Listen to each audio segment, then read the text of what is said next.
मेरे इंटरव्यू में पता है कौन कौन बैठा था, कल्पना नहीं कर सकते। एक तो मेंबर महोदय थे और दूसरे नंबर पे हाई कोर्ट के जज महोदय थे और तीसरे नंबर पे एक सीनियर ब्यूरो वो कहते हैं ब्रिगेडियर सरदार जी बैठे और चौथे नंबर पे एक बुढ़े से थे, वो व्यक्ति बैठे थे मुख्य सचिव लेवल के, जिसके अंडर में कम से कम सैकड़ों आईएएस ऐसे बाहर खड़े रहते हैं, डीएम खड़े रहते हैं और जल्दी वो अंदर एंट्री करने के लिए मौका नहीं देते। और उन्होंने जब मुझसे सवाल करना स्टार्ट किया कि सम्राट अशोका ने बौद्ध रिलीजन क्यों एक्सेप्ट किया, इसकी डेफिनेशन बताओ, क्यों किया, कारण क्या था। तब मैंने जब उनको ये उत्तर बताया कि उसने मोगल पुत्र के प्रभाव में आते हुए उपगुप्त को जब उसने दीक्षित किया तो उसके जो भाई सुमंत थे और उनके निग्रोध थे, उनके इस प्रवचन को सुना था कि पढ़ाति पाता बेरमणि शिक्षा पदम समाधियामी, मूसा वादा बेरमणि शिक्षा पदम समाधियामी, अदिन्ना दाना बेरमणि शिक्षा पदम समाधियामी। ये जैसे वो सवाल उठे कुर्सी से धुआं करके दूसरे तरीके बैठे, अरे तुम्हें पाली लैंग्वेज भी आती है। मैंने कहा श्रीमान जी जब अशोक और उसके धर्म के बारे में हम पढ़ रहे थे तो ये रिलीजन का जो है कि कोई एक्सेप्ट करता है तो उसके पीछे बड़ा कारण होता है। उसके पहले जो है वैदिक रीति रिवाज सनातनी परंपरा थी और पूरे विश्व में अगर कोई भारत में महान शासक है तो अपने सम्राट अशोक का नाम लिया जाता है, सिकंदर महान का लिया जाता है और अकबर महान का लिया जाता है। तो इन्हीं गुणों का विश्लेषण करते हुए उस काल में ये परिस्थितियां बनी थी, तब उसने एक्सेप्ट किया था। तो चौंक गए और बिल्कुल कि मतलब ये कहाँ से लड़का आ गया कि इन बिंदुओं पर डिस्कस करना है। वो समझते जनरल क्लासिफिकेशन करेगा। और एक बात और बताएं, थोड़ा सा अन्यथा मत लीजिएगा, यहाँ जितने लोग हैं अगर एक सवाल पूछ लिया जाए कि ये चक्र में 24 तीलियां क्यों होती हैं, तो हो सकता है 1 और 2 ही लोग जानते हैं या मैक्सिमम 5 लोग जानते हैं उसमें, लेकिन सब लोगों का उत्तर यही होगा कि 24 घंटे होते हैं दिन और रात मिला के, इसलिए 24 तीलियां हैं। ये उत्तर एक्चुअली सही नहीं है, हमें तो यही पता है। यही पता है और मैक्सिमम लोग क्या बोले ना 1 या 2 को आता होगा, तो केवल वो जानता हो, बाकी और ये किसी को पता नहीं। तो हमसे वो पूछे नहीं, लेकिन पूछते तो मैं बता देता। तो कुर्सी छोड़ के खड़े हो जाते, तुरंत कहते पीठ ठोक के, बेटा तुम्हारा हो गया, तुम जाओ, तो तुमसे और नहीं पूछा। एक्चुअली क्या है बता दे। अच्छा, जब इतिहास में चीजें बड़ी हाइड की गई हैं, छुपाई गई हैं। आप सुनते होंगे कि जब आप बच्चे रहे होंगे तो प्रहर सुने होंगे, रात्रि का प्रहर है, सायं का प्रहर है, प्रातः काल की बेला। 24 घंटे को हमारे पूर्वजों ने 8 प्रहर में बांट के रखा है। ये नहीं था 1 बजे, 2 बजे, 3 बजे, 8 बजे, 10 बजे, सब कुछ टाइम का 24 घंटे का। ये तो अंग्रेजों का आविष्कार रहा है। जब सुई और घड़ियों का आविष्कार हो गया तब 24 घंटे का क्लासिफिकेशन हुआ। लेकिन जिस टाइम सम्राट अशोक ने बौद्ध रिलीजन एक्सेप्ट किया था और उन्होंने 4 शेर के जो पीठ बैठाए हुए सटाए हुए और लाट बनाई थी, तो ये हुआ था कि ये बौद्ध रिलीजन के जो एक्चुअल जीवन जीने के तरीके हैं, इनको कैसे लोगों के सामने प्रेजेंट किया जाए। तो 24 अगर लाइनें लिखी जाती तो वो व्यक्ति शायद समझ ना पाते। इसलिए शॉर्टकट में आप देखिए, जब कहीं अस्पताल जाते हैं तो एक प्लस का चिन्ह बना रहता है ना, तो ये माना जाता है कि अरे यहाँ तो अस्पताल होगा, है ना। अगर त्रिभुज बना है तो ये माना जाता अरे ये तो महिला रोग या क्या कहते हैं परिवार नियोजन से संबंधित होगा। एक चिन्ह बना रहता है गोल सा, जिसमें एक तीर है और दोनों तरफ से मछली है और धनुष और गंगा यमुना बना है, अरे ये तो उत्तर प्रदेश का है मैप, है ना। तो उसमें कहने की जरूरत नहीं होती, केवल सिंबल मात्र होता है। और वो उसके पीछे आप देखने चले जाइए, स्टेट बैंक का एक गोल सा छल्ला बना हुआ है और बीच में चाबी लगाने का स्थान बना हुआ है। स्टेट बैंक ना भी लिखा हो, उसको आप देखेंगे समझ जाएंगे स्टेट बैंक। यही प्रतीक चिन्ह सम्राट अशोक के समय की इजाद की गई और महात्मा बुद्ध के 4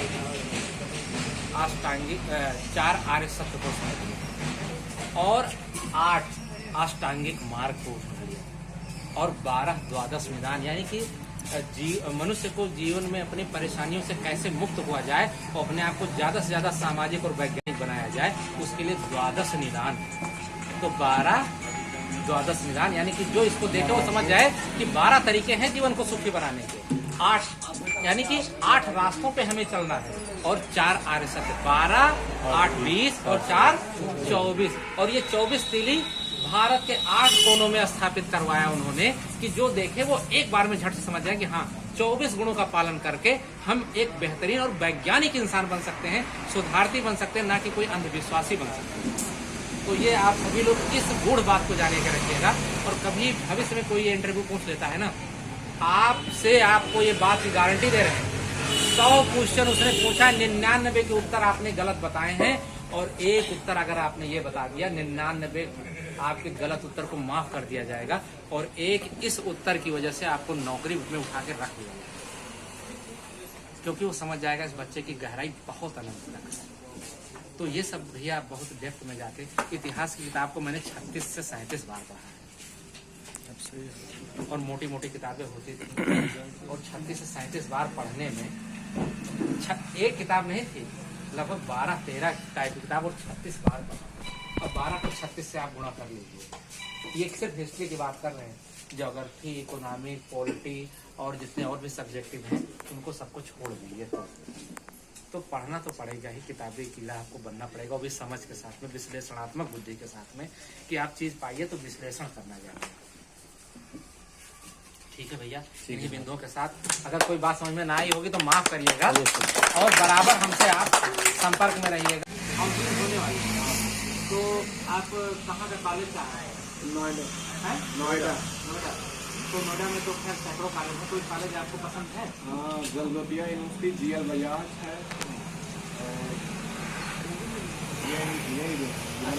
देखा गलगोटिया का नाम बहुत फेमस है, का नाम फेमस है, तो उस नाम के प्रति जा रहे हैं या उसमें प्लेसमेंट बहुत है? प्लेसमेंट बेटर है, और तो इन लोगों ने भी मतलब रिकमेंड दिया था मुझे गलगोटिया बेटा।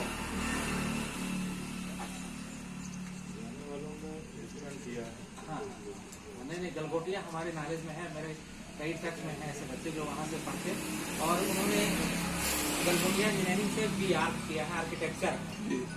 तो उनके काम को मैंने देखा है, तो वहीं मुझे लगा थोड़ा इंटरेस्ट हुआ कि गलगोटिया में आपका इंटरेस्ट है तो कैसा है। और भैया बोलते हैं, अरे इसमें जो हमसे उम्र में छोटे हो, अपने दिल की बात है तो बेधड़क कह लीजिए, इतना बढ़िया प्लेटफॉर्म नहीं मिलेगा। जैसे जानते क्या है, आप हमसे सवाल पूछ रहे होंगे ना, सोच रहे भी रहे होंगे, तो दिल की घबराहट थोड़ा बढ़ जा रही होगी, थोड़ा सा मंच पे बोलने का हमें भी अनुभव नहीं है, हमारी भी घबराहट बढ़ जाती है, लेकिन इन सब समस्याओं से हम एक्चुअली फेस कर चुके हैं, तो बोलने से जब रह जाते थे। तो एक बार क्या हुआ कि एक IAS हुए आलोक कुमार पांडे जी, तो वो 4 बार एग्जाम दिए, चारों बार उन्होंने जो है UPSC क्रैक किया, बहुत ब्रिलियंट स्कॉलर थे। तो उनके क्लास में जब हम गए तो लगभग 400 बच्चे बैठे हुए थे, और मैं सोच के गया कि मैं ये सवाल पूछूंगा, और जाते जाते फिर वही मन की घबराहट ने जो है पूछने नहीं दिया, और जब वो गेट से बाहर निकलने लगे तब मैंने अपनी बात कही। तो मुझे लाइफ टाइम आज भी पछतावा होता है कि मैं अपनी ना बात इतने लोग बीच में कह पाया, और ना मैं उसका उत्तर जान पाया। तो हमेशा जो दिल में बात आए ना, और आपका कोई भाई बैठा हो तो कह दीजिए। जैसे किसी को कुछ तमन्ना है पूछने के लिए, तो ये पूछ लिया आपका बैकग्राउंड क्या है, या आप कितने भाई बहन हैं, या जो भी दिमाग में बात आए, छोटे से छोटे शुरुआत करके और बड़ा से बड़ा क्वेश्चन कर सकते हैं। इसमें से हमसे आप उत्तर ही नहीं पाएंगे, आपकी अपनी घबराहट दूर है। इसमें 10 लोगों के बीच में सवाल पूछने की जो कला है ना, कहते हैं कि सवाल पूछना ही सबसे बड़ी कला है। तो आप दिल खोल के पूछिए। भैया आप बताइए जरा, छोटे भैया, हाँ, आप पूरा नाम सबको परिचय दीजिए आपको अपना। मुकेश पाल जी, और आपका ग्रेजुएशन फाइनल ईयर है, और ग्रेजुएशन में आपके सब्जेक्ट कौन कौन से हैं? हिस्ट्री, पॉलिटी और हिंदी। आगे क्या करने का इरादा है आपका? UPSC करने का इरादा है। UPSC में तो बहुत ढेर सारे एग्जाम होते हैं, जैसे कि सिविल से संबंधित एग्जाम होते हैं, और NDA भी UPSC लेता है। हाँ, सिविल सर्विस जाने की तरफ। तभी आपने ये जाने का तमन्ना किया कि जो UPSC एग्जाम कंडक्ट कराता है संघ सेवा आयोग, और सिविल सर्विसेज आप बोल रहे हो, कितनी जॉब होती है उसमें? क्या?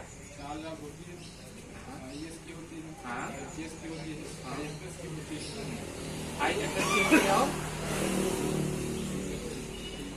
हाँ, इसमें जॉब और भी बहुत ढेर टाइप की है। मतलब आप जब उसका नोटिफिकेशन आए तो उसको पलट के देखिए, और एक बात ध्यान रखिएगा, अगर वास्तव में कोई यूपीएससी देना चाहता है या यूपी पीसीएस देना चाहता है तो जो नोटिफिकेशन आता है